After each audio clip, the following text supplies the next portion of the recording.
ರಾಜ್ಯ ಬಿಜೆಪಿ ಅಪ್ಪ ಮಕ್ಕಳ ಕೈಯಲ್ಲಿದೆ ಅಂತ ಬಿಎಸ್ವೈ ಮತ್ತು ವಿಜಯೇಂದ್ರ ವಿರುದ್ಧ ಈಶ್ವರಪ್ಪ ತೊಡೆ ತಟ್ತಾ ಇದ್ದಾರೆ. ರಾಜ್ಯ ಬಿಜೆಪಿ ಅಪ್ಪ ಮಕ್ಕಳ ಕೈಯಲ್ಲಿದೆ, ಅದನ್ನ ಬದಲಾವಣೆ ಮಾಡಿ, ನಾಳೆ ಬೆಳಗ್ಗೆ ರಾಜ್ಯಾಧ್ಯಕ್ಷರನ್ನ ಬದಲಾವಣೆ ಮಾಡಲಿ, ನಾನು ಚುನಾವಣೆಗೆ ನಿಲ್ಲಲ್ಲ ಅಂತ ಈಶ್ವರಪ್ಪನವರು ಪ್ರೆಸ್ ಮೀಟ್ ಮಾಡಿ ಹೇಳಿದ್ದಾರೆ.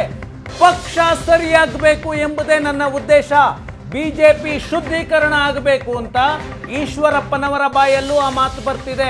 ಸದಾನಂದ ಗೌಡರು ಮೊದಲ ಬಾರಿಗೆ ಅದನ್ನ ಹೇಳಿದ್ರು, ರಾಜ್ಯ ಬಿಜೆಪಿಯ ಶುದ್ಧೀಕರಣ ಆಗಬೇಕು ಅಂತ. ಇವತ್ತು ಅದೇ ಮಾತನ್ನ KS ಈಶ್ವರಪ್ಪನವರು ಕೂಡ ಮಾತನಾಡ್ತಾ ಇದ್ದಾರೆ.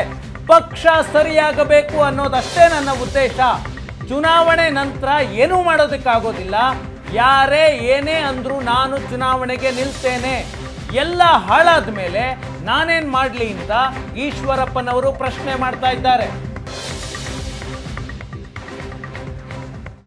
ಕರೆದಾಗ ನಾನು ಬರಲ್ಲ ಸೊಕ್ಕು ಮಾಡಲ್ಲ, ದೊಡ್ಡವರಿಗೆ ಗೌರವ ಕೊಡ್ಬೇಕಾದ್ ನನ್ನ ಕರ್ತವ್ಯ, ಹೋಗ್ತಾ ಇದ್ದೀನಿ.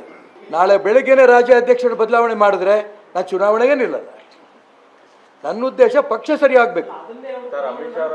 ಚುನಾವಣೆ ನಂತರ ಮಾಡ್ತೀನಿ ಅಂತಂದ್ರೆ ನಾನು ಚುನಾವಣೆ ನಂತರ ನಾನು ನಿಲ್ತೊಂಡು ಬರ್ತೀನಿ, ಯೋಚನೆ ಮಾಡ್ತೀನಿ. ಈ ಚುನಾವಣೆ ನಿಲ್ಲೋನೆ, ಚುನಾವಣೆ ನಂತರ ತಗೊಂಡು ಏನು ಮಾಡಲಿ, ಹಾಳಾಗೋದ್ಮೇಲೆ ಪೂರ ಯಾವುದೊಂದು ರಿಪೇರಿ ಮಾಡ್ತಾ ಹೋಗಲಿ. ನಾನು ಇಡೀ ಕರ್ನಾಟಕ ರಾಜ್ಯದಲ್ಲಿ ಕುಟುಂಬದ ರಾಜಕಾರಣದಿಂದ ಒಂದು ಭಾರತೀಯ ಜನತಾ ಪಾರ್ಟಿ ಮುಕ್ತ ಮಾಡೋ ದಿಕ್ಕಿನಲ್ಲಿ ಈಶ್ವರಪ್ಪ ಚುನಾವಣೆ ನಿಂತಿದ್ದಕ್ಕೋಸ್ಕರನೇ ಒಬ್ಬ ರಾಜ್ಯಾಧ್ಯಕ್ಷ ಒಂದೇ ಕುಟುಂಬದವನು ಅವ್ರು ತಗೋದ್ರು ಅನ್ನೋಂಥ ಒಂದು ಮೆಸೇಜ್ ಇದೆಯಲ್ಲ, ಬರೋಂಥ ದಿನಗಳಲ್ಲಿ ರಾಜ್ಯದಲ್ಲಿ ಇನ್ನೂ ಶುದ್ಧೀಕರಣ ಆಗತ್ತೆ ಅನ್ನೋಂಥ ವಿಶ್ವಾಸ ಇಡೀ ಕರ್ನಾಟಕ ರಾಜ್ಯದ ನಮ್ಮ ಕಾರ್ಯಕರ್ತರಿಗೆ, ಹಿತೈಷಿಗಳು ಬರುತ್ತೆ. ನಾಳೆನೇ ಬದಲಾವಣೆ ಮಾಡಿದ್ರೆ ಖಂಡಿತ ನಾನು ಚುನಾವಣೆ ನಿಲ್ಲಲ್ಲ, ಇದು ನಾನು ಅವಳಿಗೆ ಹೇಳಿ ಬರ್ತೀನಿ. ದೊಡ್ಡವ್ರು ಕರೆದಾಗ ನಾನು ಬರಲ್ಲ ಸೊಕ್ಕು ಮಾಡಲ್ಲ, ದೊಡ್ಡವರಿಗೆ ಗೌರವ ಕೊಡಬೇಕಾದ್ ನನ್ನ ಕರ್ತವ್ಯ, ಹೋಗ್ತಾ ಇದ್ದೀನಿ.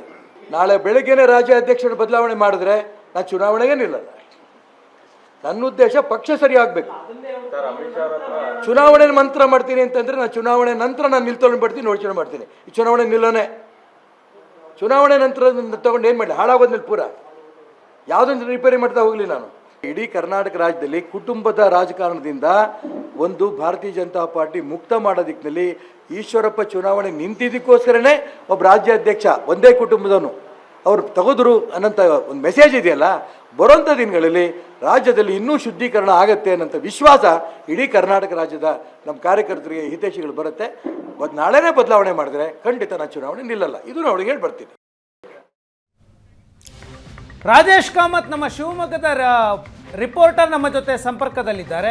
ರಾಜೇಶ್, ಈಶ್ವರಪ್ಪನವರು ಎರಡೆರಡು ಮಾತುಗಳನ್ನು ಹೇಳ್ತಾ ಇದ್ದಾರೆ. ನಾನು ಚುನಾವಣಾ ಕಣದಿಂದ ಹಿಂದೆ ಸರಿಯೋದಿಲ್ಲ ಅಂತ ಒಂದು ಮಾತನ್ನು ಹೇಳ್ತಾರೆ, ಮತ್ತೊಂದು ಬಾರಿ ಅವರೇ ಹೇಳ್ತಾರೆ ನನ್ನ ಮಗ ಕೂಡ ರಾಜಕೀಯ ಭವಿಷ್ಯವನ್ನು ನೋಡೋದು ಬೇಡ, ಬಿಜೆಪಿಗೆ ಒಳ್ಳೇದಾಗೋದಿದ್ರೆ ನಿಮ್ಮ ನಿರ್ಧಾರಕ್ಕೆ ನಾನು ಬದ್ಧ ಅಂತ ಹೇಳಿದ್ದಾನೆ. ಅಂದರೆ ಎರಡು ವ್ಯತಿರಿಕ್ತ ಹೇಳಿಕೆಗಳನ್ನು ಕೊಟ್ಟಿದ್ದಾರೆ. ಅಂದರೆ ಕಣದಿಂದ ಹಿಂದೆ ಸರಿತಾರಾ ಅಥವಾ ಇದೇ ರೀತಿಯ ಬಾರ್ಗೇನ್ ಗೇಮನ್ನು ಮಾಡ್ತಾರಾ ಈಶ್ವರಪ್ಪ? ಯಾವುದೇ ಕಾರಣಕ್ಕೂ ಈಶ್ವರಪ್ಪನವರು ಕಣದಿಂದ ಹಿಂದೆ ಸರಿಯುವ ನಿರ್ಧಾರದಿಂದ ಈವರೆಗೂ ಬಂದಿಲ್ಲ. ಅವ್ರು ಈಗಾಗಲೇ ಸ್ಪಷ್ಟಪಡಿಸಿರುವಂತೆಯೇ ಅಮಿತ್ ಶಾ ಅವ್ರ ಜೊತೆಗೆ ಕರೆ ಮಾಡಿ ಮಾತನಾಡಿದಾಗ ಸಂದರ್ಭದಲ್ಲೂ ಕೂಡ ರಾಜ್ಯದಲ್ಲಿ ಬಿಜೆಪಿಯ ಶುದ್ಧೀಕರಣ ಆಗ್ಬೇಕು, BSY ಮತ್ತು ಅವರ ಕುಟುಂಬದ ಹಿಡಿತದಲ್ಲಿದೆ, ಒಂದು ಕುಟುಂಬದ ಹಿಡಿತದಲ್ಲಿ ಕಾಂಗ್ರೆಸ್ ಪಕ್ಷ ಇದೆ ಅಂತ ಹೇಳಿ ಮೋದಿ ಅವರ ಏನು ಭಾವನೆ ಇದೆಯೋ ರಾಜ್ಯ ಬಿಜೆಪಿಯಲ್ಲೂ ಅದೇ ವಾತಾವರಣ ಇದೆ, ಇದು ಬದಲಾವಣೆ ಆಗ್ಬೇಕು. ಹಿಂದುತ್ವದ ಪರ ಇರ್ತಕ್ಕಂತಹ ನಾಯಕರಿಗೆ ಇಲ್ಲಿ ಯಾವುದೇ ರೀತಿಯಿಂದ ಬೆಂಬಲ ಸಿಗ್ತಾ ಇಲ್ಲ, ಮತ್ತೆ ಹಿಂದುಳಿದವರು ಮತ್ತು ಏನು ನನ್ನಂತ ಕುರುಬ ಜನಾಂಗದವರಿಗೂ ಕೂಡ ಯಾವುದೇ ರೀತಿಯ ಬೆಲೆ ಸಿಗ್ತಾ ಇಲ್ಲ, ಒಂದೇ ಒಂದು ಟಿಕೆಟ್ ಕೂಡ ಕೊಟ್ಟಿಲ್ಲ ಅನ್ನೋದನ್ನ ಅವರು ಪದೇ ಪದೇ ತಮ್ಮ ಪತ್ರಿಕಾಗೋಷ್ಠಿಯ ವೇಳೆ ಸ್ಪಷ್ಟಪಡಿಸ್ತಾನೆ ಹೋಗಿದ್ದಾರೆ. ಅದರ ಮಧ್ಯದಲ್ಲಿ ಅಮಿತ್ ಶಾ ಅವರು ನಿಮ್ಮ ಮಗನ ರಾಜಕೀಯ ಭವಿಷ್ಯ ಇದೆ ಅನ್ನುವ ಮಾತನ್ನು ಹೇಳಿದಾಗಲೂ ಕೂಡ ಈಗಾಗಲೇ ಅವ್ರ ಮಗ ಕೂಡ ತಂದೆಯವರ ನಿರ್ಧಾರಕ್ಕೆ ಬದ್ಧವಾಗಿದ್ದೀನಿ, ನನ್ನ ರಾಜಕೀಯ ಭವಿಷ್ಯವನ್ನು ನೋಡೋದು ಬೇಡ, ನೀವು ಸ್ಪರ್ಧೆ ಮಾಡೋದಿದ್ರೆ ಮಾಡಿ ಅನ್ನೋದನ್ನ ನೇರವಾಗಿ ಹೇಳಿದ್ದಾನೆ. ಆ ಹಿನ್ನೆಲೆಯಲ್ಲಿ ನಾನು ಹಿಂದೆ ಬರುವ ಪ್ರಶ್ನೆ ಇಲ್ಲ ಅಂತ ಹೇಳ್ತಿರೋದು. ಅಂದ್ರೆ ಈಶ್ವರಪ್ಪನವರ ಮಗನ ರಾಜಕೀಯ ಭವಿಷ್ಯ ನೋಡಿಕೊಂಡು ವಾಪಸ್ ಕಣದಿಂದ ಹಿಂದೆ ಸರಿಯೋದಿಲ್ಲ. ಅವರು ಮಗನ ರಾಜಕೀಯ ಭವಿಷ್ಯ ಬಗ್ಗೆನೂ ಕೂಡ ತಲೆ ಕೆಡಿಸ್ಕೊಳ್ಳದೆ ಬಂಡಾಯ ಅಭ್ಯರ್ಥಿಯಾಗಿ ಕಣದಲ್ಲಿ ಇರ್ತೀನಿ ಅನ್ನೋ ಮಾತನ್ನ ಅವ್ರು ಹೇಳ್ತಾ ಇರ್ತಕ್ಕಂಥದ್ದು.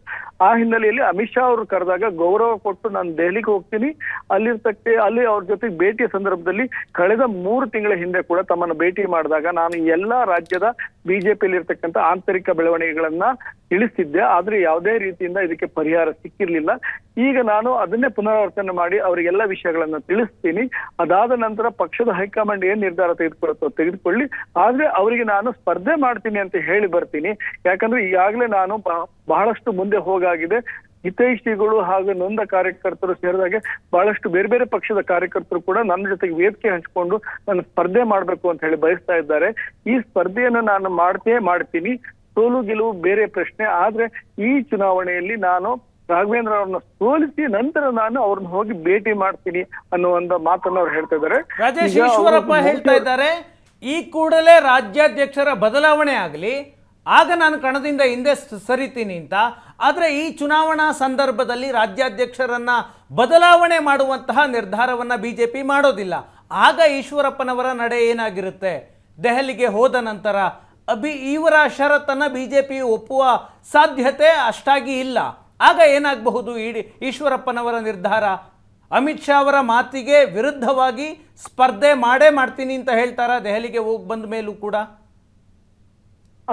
ಈಗ ಈಶ್ವರಪ್ಪನವರ ಒಂದು ಬಾಡಿ ಲ್ಯಾಂಗ್ವೇಜ್ ಅಥವಾ ಒಂದು ರಾಜಕೀಯ ಪರಿಭಾಷೆಯನ್ನು ಅರ್ಥೈಸ್ಕೊಳ್ಳೋದಾದ್ರೆ, ಈಶ್ವರಪ್ಪನವರು ಮಾಧ್ಯಮದವರು ಕೇಳಿರ್ತಕ್ಕಂಥ ಪ್ರಶ್ನೆಗೆ ಈಗ ಬದಲಾವಣೆ ಆಗ್ಬೇಕು ಅಂತ ನೀವು ಹೇಳ್ತಾ ಇದ್ದೀರಿ, ಈಗ ಬದಲಾವಣೆ ಮಾಡಿದ್ರೆ ನೀವೇನ್ ಮಾಡ್ತೀರಾ? ಹೌದು, ಹಾಗಾದ್ರೆ ನಾಳೆ ಬೆಳಗ್ಗೆನೆ ಅವ್ರನ್ನ ಅಧಿಕಾರದಿಂದ ಇಳಿಸ್ಬಿಡ್ಲಿ, ಬದಲಾವಣೆ ಮಾಡ್ಲಿ, ನಾನು ಅವಾಗ ಬಂಡಾಯ ಸ್ಪರ್ಧೆಯಿಂದ ಹಿಂದೆ ಬರ್ತೀನಿ ಅನ್ನೋ ಮಾತನ್ನ ಹೇಳಿದ್ರು.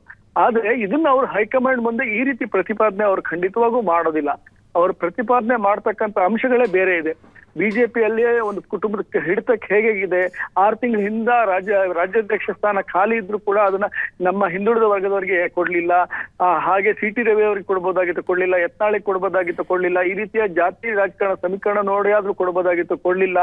ಅವರು ತಮ್ಮ ಕುಟುಂಬಕ್ಕೋಸ್ಕರ ಇದನ್ನ ಉಳಿಸ್ಕೊಂಡು ಲಾಬಿ ಮಾಡಿ ತೆಗೆದುಕೊಂಡ್ರು ಅನ್ನೋದನ್ನ, ಈ ರೀತಿಯ ಎಲ್ಲ ಅವರ ಏನು ಸ್ಟ್ರಾಟಜಿ ಇದೆಯಾ, ಪೊಲಿಟಿಕಲ್ ಸ್ಟ್ರಾಟಜಿ, ಅದನ್ನೆಲ್ಲವನ್ನೂ ಕೂಡ ಹೈಕಮಾಂಡ್ ಮುಂದೆ ಇಡ್ತಾರೆ.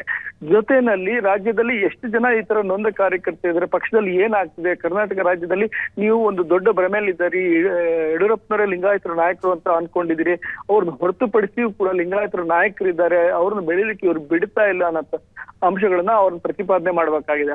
ಹಾಗಾಗಿ ಅವರ ಸ್ಥಿತಿ ಏನಿದ್ರು ಯಡಿಯೂರಪ್ಪ ಮತ್ತು ಅವರ ಮಕ್ಕಳ ವಿರುದ್ಧ ಇರ್ತಕ್ಕಂಥದ್ದು. ಹಾಗಾಗಿ ಅವ್ರ ವಿರುದ್ಧ ಹೇಳಬೇಕಾಗಿರ್ತಕ್ಕಂಥ ಎಲ್ಲ ಅಂಶಗಳನ್ನ ಪಟ್ಟಿ ಈಗಾಗಲೇ ಅವರು ಮಾಡ್ಕೊಂಡಿದ್ದಾರೆ. ದಿನನಿತ್ಯ ಬಹಿರಂಗ ಹೇಳಿಕೆಗಳ ಮೂಲಕ ಅದನ್ನೆಲ್ಲವನ್ನು ಹೇಳ್ತಾ ಇದ್ದಾರೆ.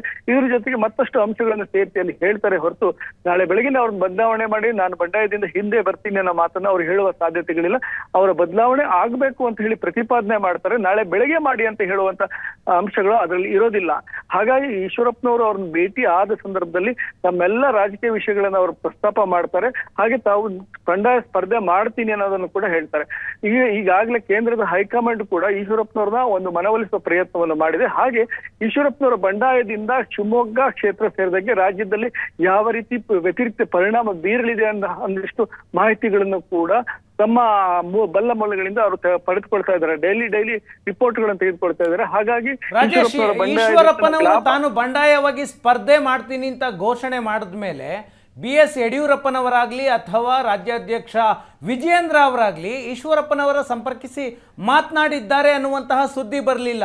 ಆ ರೀತಿಯ ಪ್ರಯತ್ನ ಆಗೇ ಇಲ್ವಾ ಅಂತ?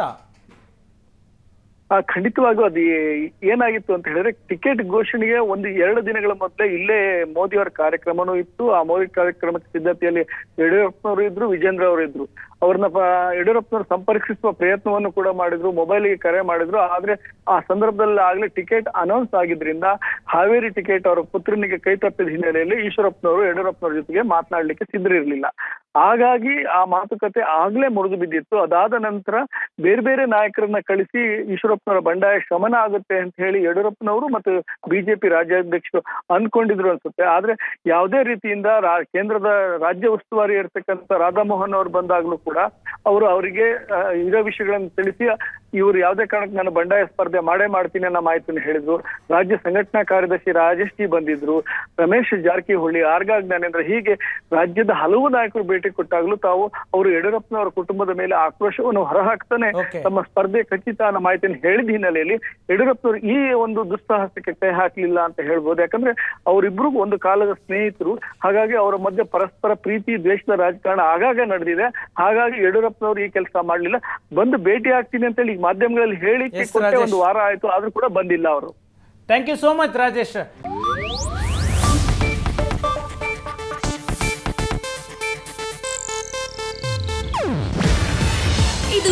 ಏಷ್ಯಾನೆಟ್ ನ್ಯೂಸ್ ನೆಟ್ವರ್ಕ್ ಪ್ರಸ್ತುತಿ.